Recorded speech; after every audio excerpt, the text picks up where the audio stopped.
right, what's going on, cryptocurrent crew? This is Stephen Miller. You're watching Cryptocurrent Live. Here's my co-host, Richard Carthon. Richard, how we doing today? Doing well. Crypto's back up and prices are going in the right direction, and a lot of good news has come out recently. But how about you? How you doing today? Oh, I'm having a great day. But look, this is another edition of Cryptocurrent Live. We're glad to be here. We've got a lot of great stuff to cover for you today. We're going to be getting into a good old-fashioned buy-seller hodl to start out, covering some of the latest news. We've got Crypto Decrypted on deck, where we've been talking about the current market sentiment. And then, of course, we're going to tie things off with blockchain bets. So we got a great show ahead, and I think that it's just about time that we just dive on in. What do you say, Rich? Let's do it, man. Let's get after it. All right.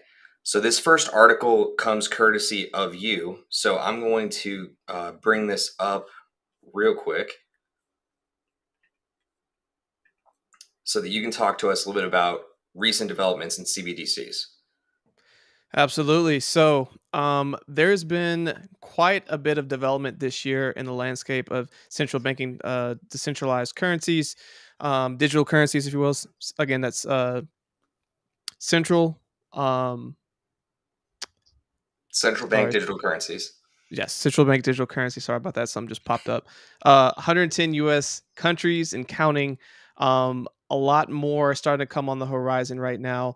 There's only one CBDC in circulation, which is the Bohemian Sand Dollar, but you're starting to see other countries that are trying to bring this into fruition. I believe Nigeria is another one that is about to be the second, and you're going to see even more coming. I know that Switzerland is another that's really trying to push for this. China is probably the largest.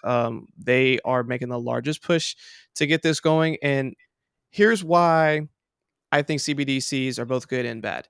Um, Good in the sense of a lot of transparency, a lot of speed in which if there's government assistance providing money, it can move and flow a lot faster. Prime example, when the country shut down last year and the stimulus went out to a bunch of people all across the country, you of course had to file your taxes. You had like a bunch of other little things that you have to do to be able to get it. Now with something like a CBDC and having a wallet that the government essentially can go back and forth from, they could have sent everyone their money just like that very quickly and identify. Now, there's a lot of use cases for that and a lot of good, but there's also a lot of bad. The government can now watch every single thing that you do. So it's also going to be very easy for the IRS to be able to look at very large transactions. And depending on how you file your taxes, they can be like, well, what happened to this transaction over here? What happened to this one right here? And again, because it's on the blockchain, very transparent, can't really hide against it. So there's going to have to be some regulations and thoughtfulness that goes into how they go about doing this.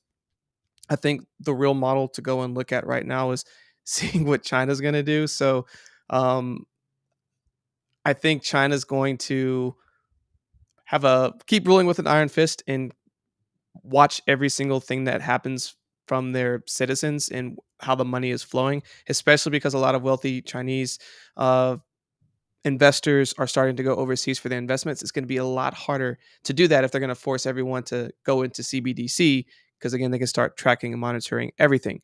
So again, good and bad. I think we are a ways away from really seeing mass adoption of CBDCs, but I think ultimately, as we kind of go into this next decade around centralized making digital currencies, there's a lot of pros and cons, but for your diehard crypto enthusiast, I don't know that they're going to be on board with having the government being able to see all of your transactions. Steve, what's your take on it? Look, Rich, I'm not really convinced that we need to be worried about this just yet.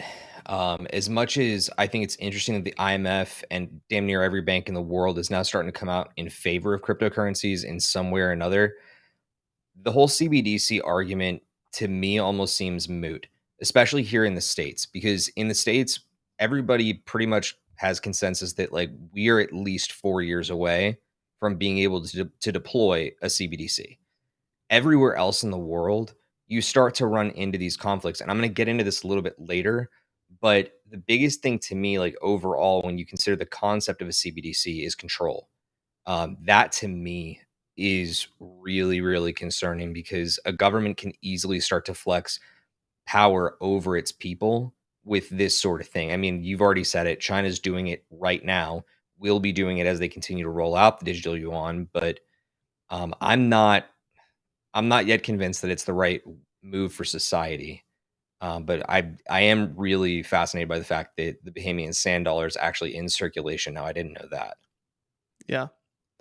Yeah, man. I don't know that this is gonna. I think this is more of a decade thing to be looking out for. I don't know that's going to be anything immediate that people should have their ears perked. But like again, as you foundationally look at where this is headed, even looking at what Facebook is trying to launch their own stable coin. I mean, what happens when Facebook says for you to do all your advertising, you have to use our stable coin?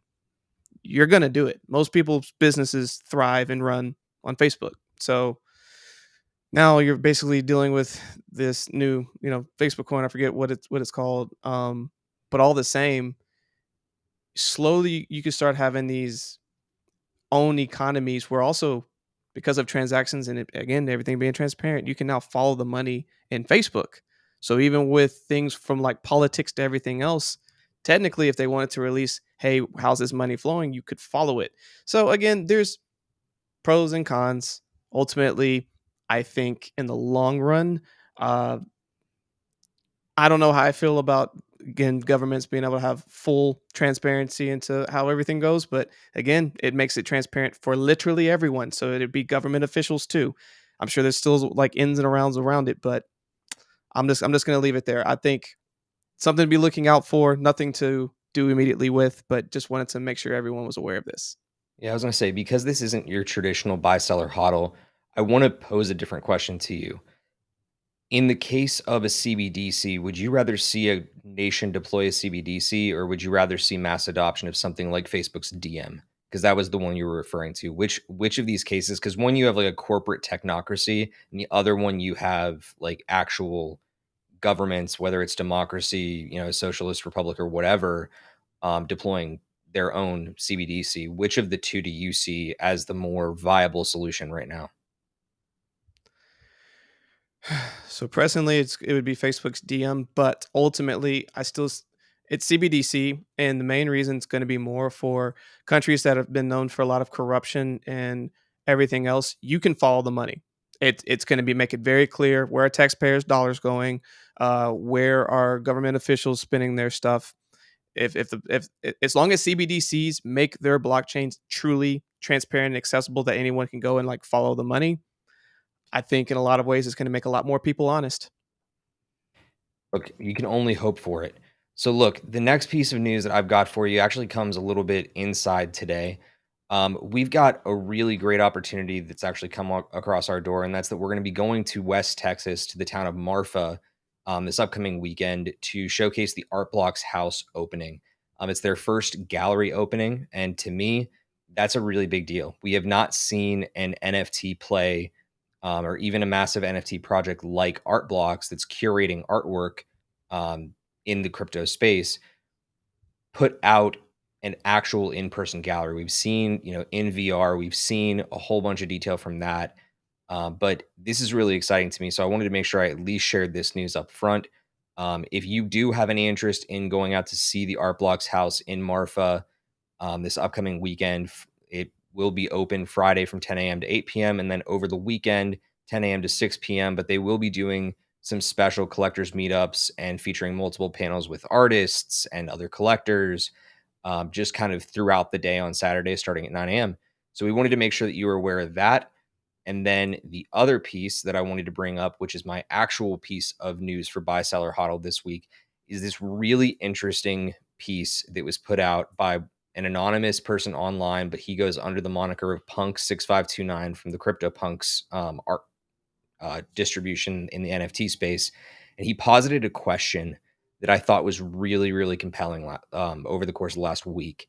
And it was about what we're going to look like as NFTs move into 2030. So to start this thing out, like I just want to give you the top 5 points because to be frank, like if you want to go back and read through this, you should. But it's 32 individual tweets that he threaded together. It's really, really depthy. There's a lot of high level concepts in there that you kind of need to be able to read and then reread and digest again. But I wanted to share my 5 big takeaways from this with you because I think it's really, really powerful for people to start to understand where NFTs are headed right now. So the big takeaway number 1 that he had off this entire thing is that right now, and this kind of speaks to the CBDC point, modern society has become totally reliant on trusted third parties, TTPs. These are your Googles, your payment providers like Visa, MasterCard, PayPal, and even to like your utility providers, depending on where you are. If you're in Louisiana, it's Entergy. If you're in Arizona, it's APS. There are a ton of different TTPs that currently have full control over our data. And that's super problematic because they can flex that against us. So 6529, as I'll continue to refer to him here forward, posits basically 3 things in this string that he's put out. The first is that BTC basically solved decentralized consensus. We can agree to that. Centralized consensus is currently everywhere, and that TTPs bring anti-competition and effectively present a bigger macro issue in true existential risk. What Richard was talking about earlier with the CBDC and how, a government can actually almost become totalitarian over its people with something like a CBDC, that's what we're talking about here. It's an actual existential risk to society. So, what is the solution? And that's where things start to get really interesting with this thread. Punk6529 goes on to say that right now the solution is decentralizing social systems. Basically, he is putting forward that NFTs, as we see them developing, are decentralized and they represent basically global culture through like the non-fungible ecosystem. And it's never going to be impeded upon, especially in places like the US, because NFTs are protected by free speech. This is a really big deal. And I think that people overlook in the NFT world the actual utility and reason why NFTs need to be a part of our larger culture. And it's because of the fact that you you can't have it regulated the way that people in government want to regulate DeFi. It's not something you're going to be able to step on top of. So right now, where we're at in the current NFT timeline is we're at this internet moment, right? Like back when the internet came out, it was an epiphany, and that is occurring within the art space. So all artists are having to change the way that they deliver their art. Galleries are having to change the way that they show art, and every single person in that call it a supply chain for a moment is being turned on their ear. But realistically speaking, 6529 is saying that the scope is a lot bigger. And if you look at the timeline that is below his initial tweet, you see exactly how this timeline kind of takes form between 2020 and 2030. I'm going to see if I can zoom in on this a little bit for you guys, just in case you can't see it super clearly. So right now, we are here right between collectibles and art. My scrolling is a little bit weird today. And for all those listening in, just so you know, it starts at 2020 and goes to 2030. And it goes collectibles, art, gaming, brands, culture, metaverse, off chain assets, and off chain governance. And what's really unique about it, and this is the thing that really caught my attention, is that where we are, not only do we have a ton of room to grow, but this whole phrase that like we say all the time is like, you are early to this space. It gets me fired up that like there's so much that needs to be developed still and so much opportunity out there for creators and people that want to frame the next era of the internet. And as art continues to grow, gaming is going to start to swallow the entirety of the fungible market because you're not only going to have actual video games, you're going to have gamified assets. But here's the neat part. Brands are also going to get eaten by NFTs, and culture will start to flow from that. Basically, today we see like a brand like Supreme as integral to society. It has this pop culture relevance and people demand it. But Bored Ape Yacht Club is the decentralized version of Supreme. It is a brand in its own right today. So this is the first framework that we're being given in decentralized landscape of a brand forming, but it's a decentralized brand, and that it is completely in demand and it's influencing culture. Again, we can dig into each piece of this, but I really wanted to focus on the very front end of this, is that this is where we're headed. It's a really logical step by step by step by step. So as we zoom out now and bring it back to 6529's final point. Whoa, that's a bit too far.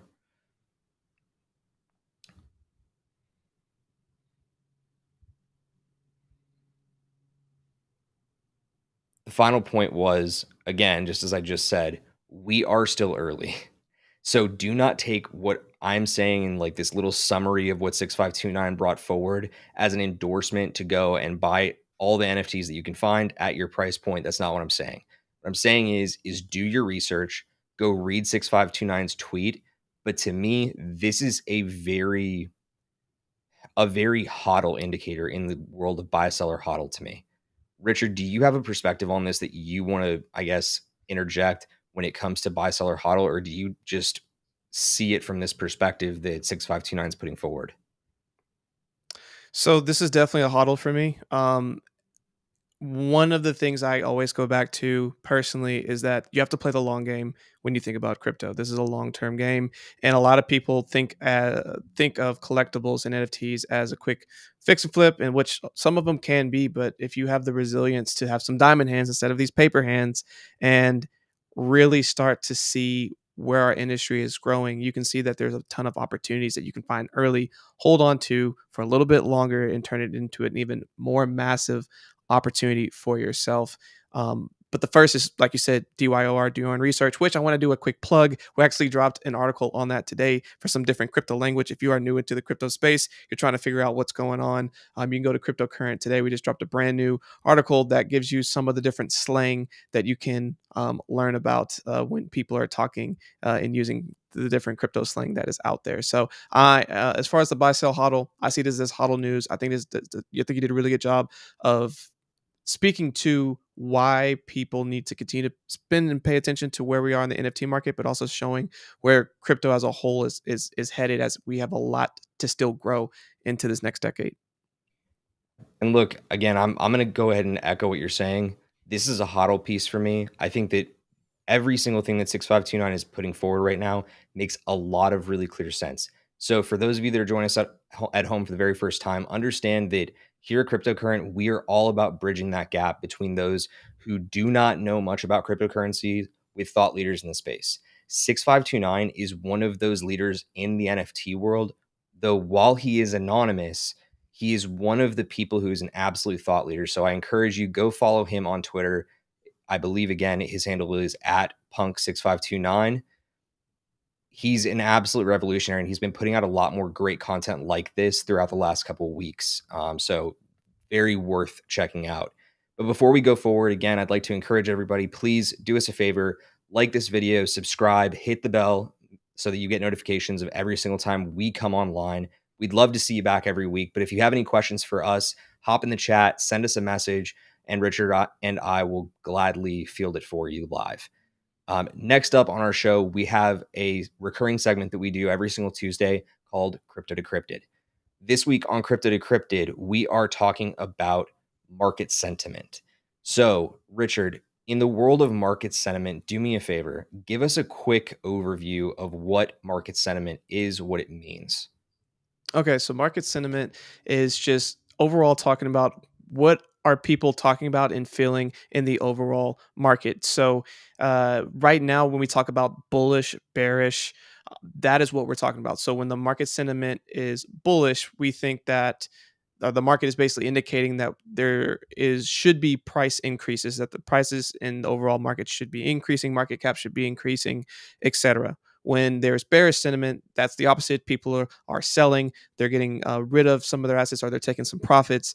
They are trying to find a new entry point. And going back to some other previous language that I've used, which is looking for levels of support and looking for levels of resistance. So right now, when we are in a bullish sentiment, that means we have found some support and we're looking to go to the next level of support or a level of resistance. And if we break through that next level of resistance, trying to figure out where that next level is. And currently, I would say that we are in a bullish sentiment. Bitcoin right now is over 50,000. That is one landmark that we've been looking at as far as a level of resistance. Right now, the next level is around 52,000 to 53,000, somewhere in there. And if we break through that, we could see the next play going up to about 57 to 58. Now, we were at a level of support in the last week, in the last couple of weeks, we saw Bitcoin fluctuating between 48,000 and 40. Now, there's a major support that was found around 40,000, which is great. So a lot of people were feeling pretty bearish over the last several weeks, but with 40,000 holding pretty strong, having really good support, we've seen more and more money flow into the market. And also looking at market news, everything that just announced, you have the SEC, it's basically saying they're not going to go after crypto and say that it's not legal, which is great. And you look at a lot of other things that have been going on in the market, it's turning the sentiment away from bullish to now looking at away from bearish and now looking at the market as more bullish. Great. So look, the next thing that we want to do with this type of segment is let you guys know not just about like what market sentiment means and what we mean when we're explaining it on the show, but we want to give you resources so that you can continue to learn from it.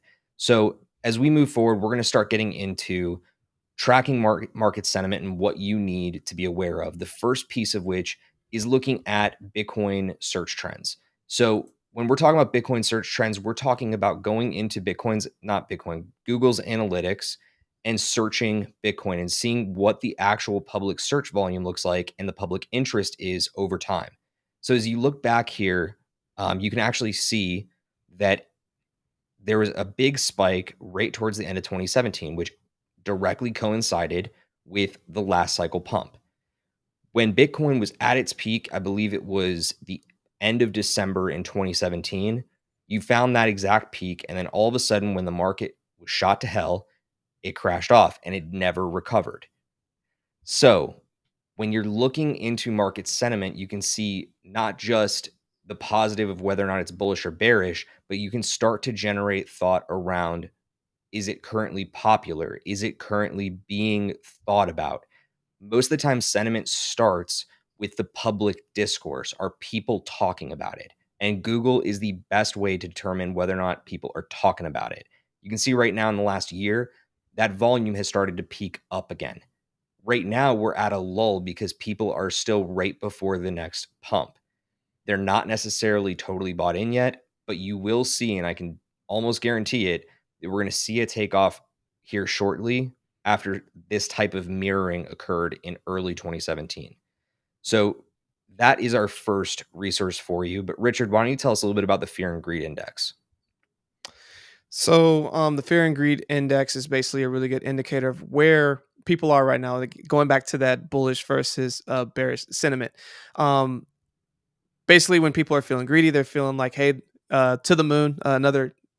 Another phrase a lot of people say is basically when crypto is exploding and it's going up and up and up towards the moon. So right now we're kind of in this good area of people feeling really positive about this next potential pump. A lot of people think right now that we're heading into the last crescendo as we go into the end of the year. They were looking for certain thresholds, certain levels of support and resistance to be built. And right now, again, we just went through a level of resistance around 50,000 BTC. So now people are feeling a lot more bullish on putting more money into not just Bitcoin, but the rest of the market as well. So people are starting to feel a little greedy. That means when people are feeling greedy, they want to double down. They want to put more money in, and the opposite. Now, extreme fear is when it's ice cold out there, when everyone's selling, where price is barely moving, and you could see prices fall off a cliff. That's when people are absolutely everything's negative. So something that I forgot to mention about sentiment earlier that Steve just mentioned that I definitely want to bring up is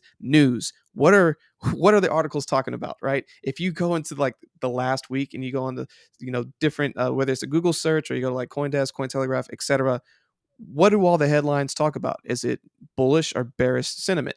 And so those are also like a reoccurring theme of like a lot of media will help drive what the current sentiment in the market is as well. So definitely want to put that on your horizon as well. So even right now, I guarantee you, like right now, if you're listening to this or you listen to this tomorrow in the next couple of days, go look at the different crypto news channels out there and just see how much more positive the news is currently. Yeah, and there's one other piece to this, Rich, and I want to make sure that I pop this up. It's the fact that with fear and greed, there's also a counter strategy that you want to be able to be knowledgeable about, right? There's an old saying within this, conversation that says, "Sell into greed and buy into fear." Reason being, in the crypto space, specifically with greed, we understand that people want to continue to hoard and hoard and hoard. So if we're moving into a greed phase right now, more and more people want to acquire, acquire, acquire.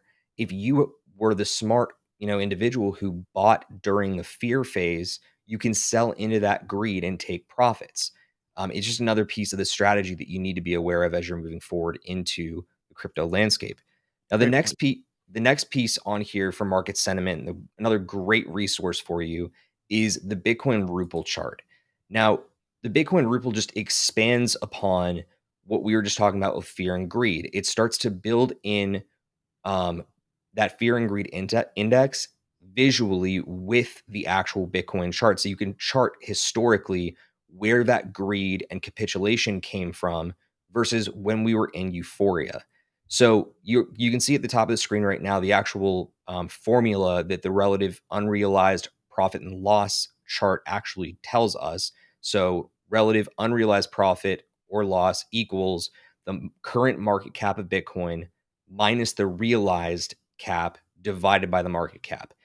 And effectively, as you can see, as the chart kind of evolves here from 2014 on, we see these red peaks. And this is when, again, the market reached euphoria, is when we found peaks in the price point of Bitcoin. Then when it started crashing down and the market capitulated, of course, prices were at a low, and those were good times to buy. If you were to trace all of these low points, these all were the best times to buy given where we were headed in the market. So for right now, as you can see where we're at, right now we're clearly in the optimism and denial phase, meaning that as we start to trend up, we're going to get into more strong greed and eventually into euphoria, and that's when we're going to start seeing the right moments to sell and get out. So, Richard, on our next one is a big favorite of yours that I'm aware of is the altcoin season index. Can you tell us a little bit Yes, about sir. how this tracks market sentiment? So it has everything to do. I mean, typically Ethereum is leading the charge, but it's starting to take into account a lot of the other alts as well. So Bitcoin dominance was always a thing and leading up to basically this year. So Bitcoin dominance was always somewhere between 60 and 75%. And we have seen that trend go down and down and down to where now Bitcoin dominance has been between 40 and 47% roughly for the last several months. Now, with that, typically means that we're in an alt season, which all the same, alts are greatly outperforming Bitcoin on the year, depending on which ones you're looking at. But there's several out there that have greatly outperformed Bitcoin. Not to say that Bitcoin hasn't had a great year. All the same, when you're looking at alt season, that is kind of like a fear greed index, but as it relates to alts. So people are currently trying to find different times of when they should be pouring more of their money on more getting away. I don't want to say just the blue chips that are alt, but like the greater alt market. And it kind of tells you some good indicators of when might be a really good time to be accumulating and when it might be a good time to be taking profit. So right now's still a good time to be accumulating because we're not even at 50 cent. We're still a little bit low below 50 cent, 50%. We're at 43% right now. So right once you see it start to get to 60, 65, a little bit more up, that's when you might want to consider if you've bought and you've been able to get a pretty good ROI, maybe take a little bit of profit, but also know that as that starts going up a little bit more into more and more alt season, that's when you're going to start seeing these alts pricing just absolute start skyrocketing. And that's when it's again a good idea if you're going to take profit, take some, and let your rest of your alts continue to thrive. But that this is one that I really, really enjoy looking at. And again, it's between alt season and Bitcoin season.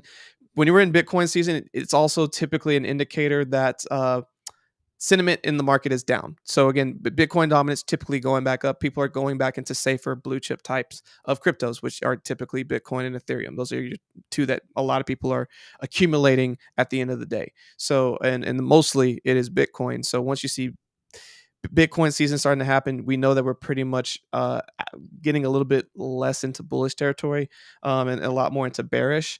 So right now, even though we're closer to Bitcoin season again, now's a really good potential accumulation time for alts, because I believe we still have another solid alt season in front of us.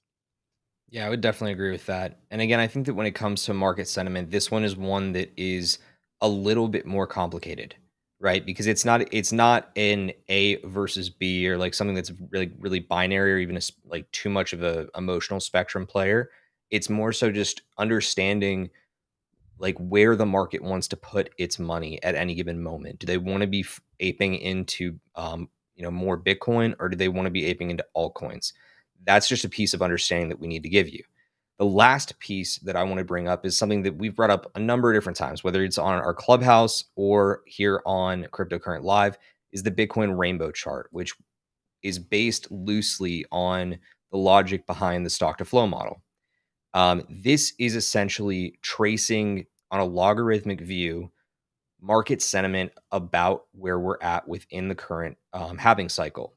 So, if you do not know already, Bitcoin has this periodic halving that occurs where it basically cuts in half the amount that is rewarded to the miners when they successfully mine a block on the blockchain.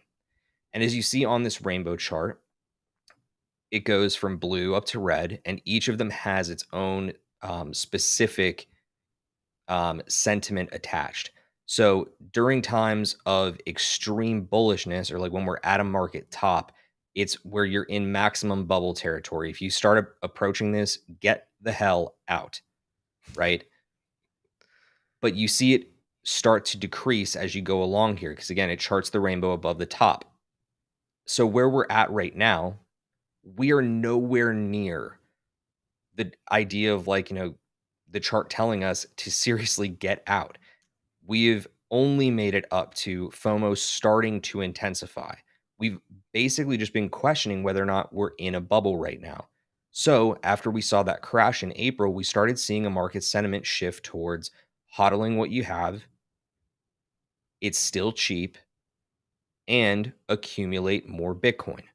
So this really is an indicator of the overall market, because again, right now, everything follows Bitcoin's price movement. It naturally has to. So to me, I think this is a really valuable piece that people need to consider, even a little bit more often than they currently do when they're looking at like what exactly the market feels about the current condition. So, Richard, we just went through 5 specific tracking resources for looking at market sentiment. The bonus that I wanted to give people is to follow Sentiment Feed. Sentiment is a paid resource for tracking market sentiment. Great resource. But on their Twitter feed, they actually do release from time to time some of these charts. Very worth looking at. But I wanted to ask you, what is the current market sentiment, given all the things that we've gone over? Is it in fact what we called in the thumbnail? Are we currently flipping bullish? Yes. Short and sweet. Yes.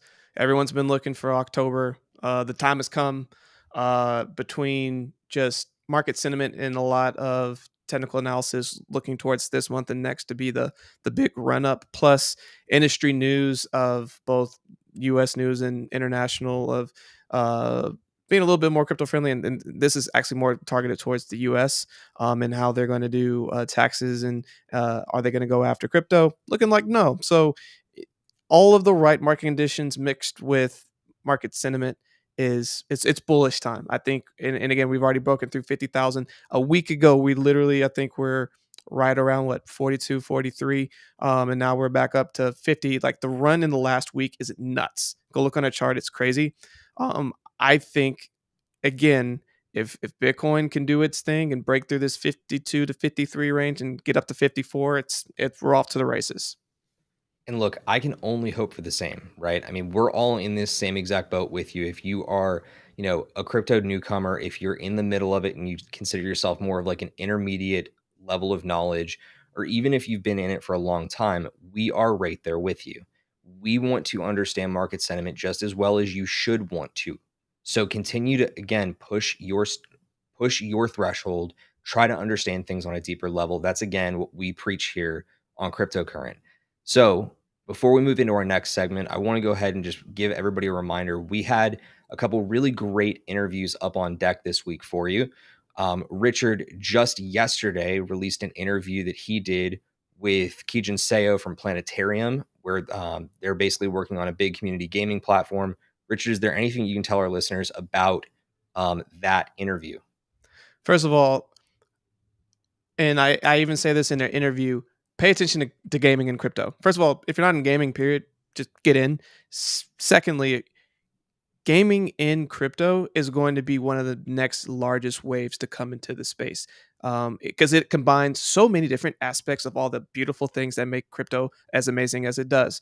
The first is that it's incorporating cryptocurrencies. The first is that it's built on blockchain. First of all, second, it's a lot of crypto plays in it. You're building in DeFi. You're bringing in NFTs, but not just like any NFTs. You're bringing interoperability where you can have this really really cool NFT that you use in one game and then cross it over into another, and then being able to just move like a really really cool tool that you then can trade with someone else. It's like all the amazing things wrapped into one metaverse, and there's so many different ways that this industry can grow that my mind wasn't even ready to hear yet. So uh I've said this a lot in previous interviews. If you hear someone say it over and over again, several guests keep on saying, "Pay attention to crypto gaming. Pay attention to crypto gaming." We finally got somebody in the space who's doing really really dope things in it, and does a really good job explaining his project, what he has going on, but also just the greater gaming space. Definitely highly recommend going and check it out. Well, definitely check that one out. Again, that was Kijun Seo from Planetarium. That was released just yesterday. You can find that on our podcast platform. We release our podcasts on every single major directory, whether that's Apple Podcasts, Spotify, Google Podcasts. You pick, it's there for you. But you can also, of course, watch that interview back here on YouTube. So again, another big reason to smash that subscribe button and click that bell for notifications. So the other thing that we had coming up on Thursday is another interview with Warren Paul Anderson from Findora. And at Findora, they're talking about programmable blockchain privacy, a definitely different take on privacy on the blockchain. So well worth looking out for. And again, if you subscribe, you'll get notified as soon as that episode drops. Next up, one of our favorite segments on this show is called Blockchain Bets. Blockchain Bets, every single week, Richard and I will take you through 3 coin calls that we have where we take you through a blue chip option, we take you through a mid cap option, and we take you through a micro cap option. So this week, as we start out, we've got a new grid up. So Richard, you are going to be our first man up today. What is your blue chip pick for the week? What is going to be the big gainer this week? All right. So, I was going back and forth on this a couple different times, but what I ultimately landed on for this particular week was to move forward with ADA. So that's Cardano. Again, it finally launched its first smart contract. It's been having some pretty good traction. And what we saw was the run up to around $3 all the way back down to below $2. And it's been consolidating. I think as we go into this next potential run up in the overall market, this could be Cardano's moment. And I think this week could be the week that helps jumpstart it in the right direction, just from, again, the amount of accumulation it's had. And there's been no major news for why it should continue to be going down. Like we talk about market sentiment, it's kind of just in this lull, and it just needs that one moment of a tick up from a TA standpoint, or from just a community coming together and getting behind it to have it again go back to its all-time highs around 3 and then blowing through that. So I think that moment could happen this week, and that's why that's my pick. But how about you? What are you looking at this week? All right, so for my blue chip pick this week, I'm going with Chainlink. And I've got to tell you, I think that Chainlink has been one of those plays that has just been disrespected over and over and over again. Chainlink 2.0 was announced, I want to say, at the middle or end of April, right before the crash happened. And we didn't get a chance to see Chainlink run. But from what I'm hearing, Chainlink actually has some really big news coming in the next couple of days. Keep your eyes and ears to the ground, and stay up to date on Twitter. There could be some really big announcements regarding Chainlink's development toward their 2.0 drop, which is again scheduled to come out, I believe, fully in 2023. So that is my pick for this week is Chainlink. But let's move into the mid cap. Again, mid cap picks for us are any coins that have a market cap rank of 26 to 100. So Richard, I'm going to bring up your mid cap pick. Tell us about it. So my mid cap is Celsius. So I have talked about this earlier in the year. If you were with us on Clubhouse, I'm now going to bring this to you here on our CC Live Crypto Decrypted. If you're not on Celsius, highly recommend checking it out simply because it's one of the few places where you can put your crypto and earn crypto rewards weekly. That's right, weekly. There are places in cryptos that you can get into. So prime example, Polygon is one that I owned earlier in the year, which has gone up. But what is great about it is that they will give you a 10% APY on it and they will pay you out again weekly. So what's great is if you have something that you're going to hodl anyway, or that if you do want to make liquid at any point, you can, because there's not really a lockup period, if you will. So you just let it sit in your wallet, you get your APY on it, you get sold out on it, and if you want, also you can get rewarded in its own currency, which is the Cell coin. So really cool things, a lot of really innovative things that they keep bringing to that, and it's also been doing pretty well in the market, and I think it could still continue to climb even further. So I'm going with Celsius this week. What are you going with for your pick? I just got to give you a tip of the cap real quick. We don't bring Celsius up enough on Cryptocurrent Live. They really are a great play, especially in the near term. I'll be honest, I'm starting to get a lot more skeptical of platforms that are, focused primarily on staking as their main value prop. Just because of, again, I think that DeFi is going to be largely regulated while we're in the next bear market. But my mid cap pick this week is going to be AMP. And for those that don't know AMP, it's a good thing that you don't know it, because eventually it's going to be everywhere and you're not going to know that you're using it, but you will be. Um, AMP is basically a payment railway, the same way that XRP is a payment railway within the banking system. AMP is a payment railway in retail and the transmission of actual goods. So to me, I think that not only fundamentally is AMP a really strong coin, but AMP also has not yet made a true recovery to its all-time high, and also has not seen like massive momentum in its price, at the very least in a couple months. And to me, I think it's not only overdue, but they're saying that there's a lot set up for AMP in October, and I think it is more than worth keeping on your radar. And I think whether it's a good pick for this week, it is definitely a good pick for October. So Richard, let's get into our DGen play, where we get into our DGen casino picks.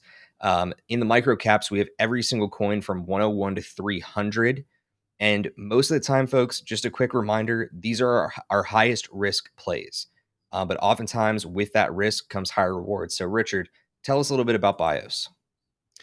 All right, bias. So we have OX Nodes, which is working on a couple of really cool things. One of the main ones is they call the kernel, and so it's basically a pooling system. So it basically is allowing for fractionalized reserve pools, and they allow you to release your assets in the aggregation of protocols and expose them through a bunch of different modules. So it's a whole bunch of fluffy words that essentially say they are putting together these pools where you can put in your money, and then it's going to support a bunch of other pools, and that you would get rewards back. So you're helping to support a lot of things like a Uniswap, like um,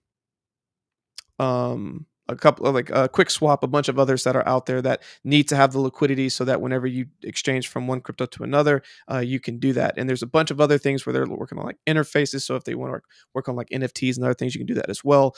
They have a lot within the roadmap that is really exciting, and they have a really cool dev team that is pulling a lot of that together. So it's a little bit of a longer play for me, but I think it has a lot of legs, and it could get back to its original ICO pricing, which it's still very much below. I think, again, as we potentially see a next run up, hopefully in the near term, we could really see that one start to explode. So I'm going to go with BIOS.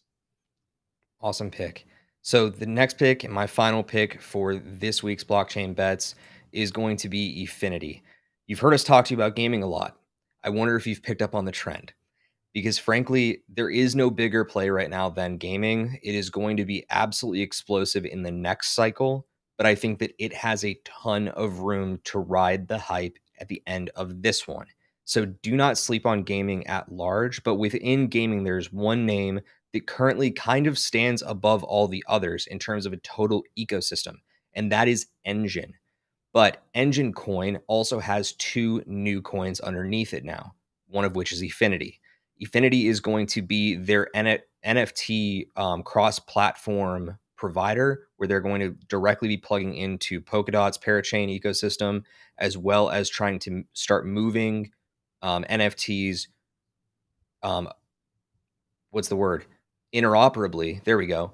Across other chains. So keep an eye on Efinity, and just as worth an honorable mention, real quick, also worth keeping an eye on Engine Starter. Engine Starter is the launchpad platform that Engine just recently launched. I believe the IDO was October 1st. Both of these projects are well into the microcap world, but Efinity has not recovered since its launch. I think this is probably mostly in part because Polkadot has not yet seen its big run, and it has not yet launched its parachain auctions in a really material way. So my pick right now as a value play within microcaps is Efinity, because when this thing runs, it's going to explode.